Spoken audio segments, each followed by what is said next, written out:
je me tiens devant vous, c'est pour vous parler un moment pendant ces temps forts que l'Église nous propose de carême.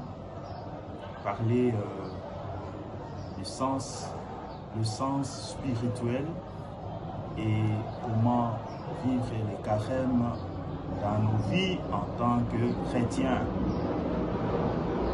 Nous devons retenir que les carèmes, c'est premièrement un temps de conversion, un temps de revenir à Dieu, comme nous avons entendu le prophète Joël nous dit, revenez à moi de tout votre cœur,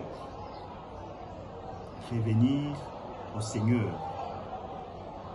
Deuxièmement, le temps de carême est un chemin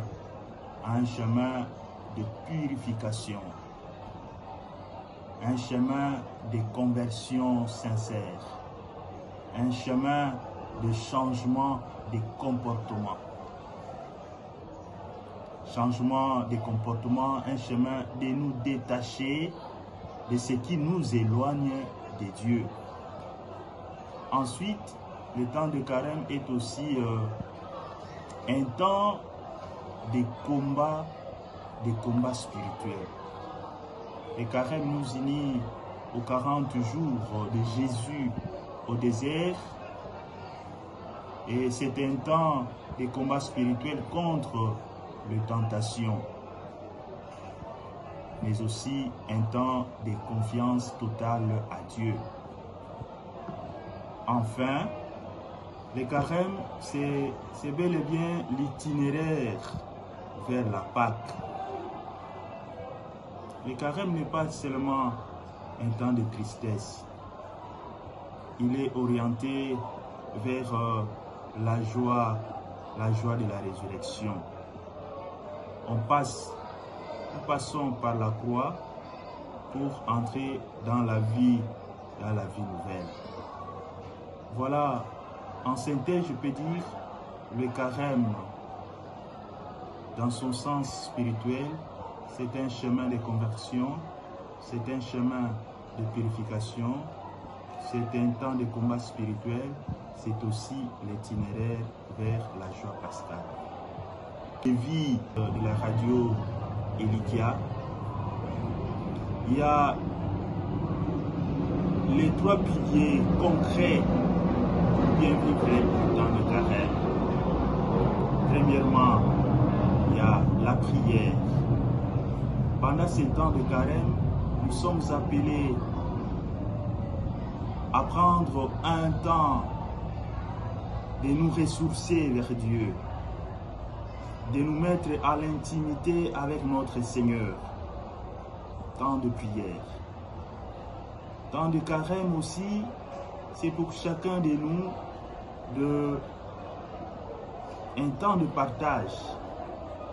Savoir partager, être attentif aux autres, être attentif à ceux et celles qui souffrent, à ceux qui ont perdu le sourire, à tous ceux qui ont perdu la joie. Que cela bénéficie aussi de notre gentillesse, de notre sourire, de notre générosité, de nos conseils. Et le temps de carême, c'est aussi pour nous un moment de pénitence. Nous sommes appelés à nous priver volontairement de quelque chose. Je suis très heureux. Il y a le message fort du pape Léon XIV. Le pape Léon XIV nous invite à nous abstenir de paroles blessantes. Et ces paroles blessantes s'étendent presque partout. Nous sommes appelés, mes frères, à nous priver volontairement, permettez-moi de le dire, des réseaux sociaux. Si et là, nous sommes premiers à salir la réputation des autres, à dire de n'importe quoi sur la vie des autres, à travers les réseaux sociaux. Des paroles inutiles. Et c'est toi, Kinshasa, certaines personnes sont devenues presque des receveurs. Ils ont pratiquement les insultes faciles. Donc, pour retrouver leur joie, il faut absolument insulter. Alors, c'est aussi pour nous un temps de nous priver de toutes ces paroles inutiles. Apprendre aussi à dire